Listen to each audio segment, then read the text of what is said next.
الهجمه دي مهم ان احنا نحللها مع بعض. الهجمه على نادي الزمالك بيستحوذ عليها فتوح اللي بيلعبها لدونجا، ودونجا من لمسه واحده بيلعبها لعمر جابر. عمر جابر برضه هيلعبها من لمسه واحده لشيكابالا على اساس ان هو عايز يخرج الكره من الضغط الهجومي اللي عاملينه لعيبه بلاك بولز.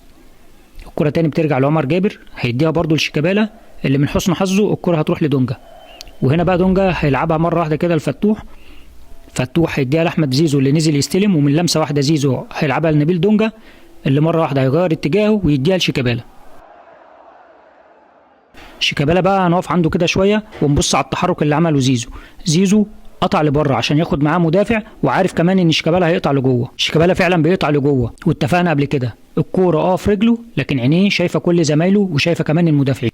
نيجي بقى التحرك ناصر منسي الممتاز اللي هو اتحرك بالعرض عشان يضرب الاوفسايد ويستنى في نفس الوقت، وهتلاقيه مره واحده بيقطع لقدام عشان عارف ان شيكابالا هيلعبها له من ورا المدافعين. وبالفعل شيكابالا بيلعبها بطريقه حلوه جدا عشان يلعبها ناصر منسي، وبصراحه كده حرام الكره دي ما تجيش جول.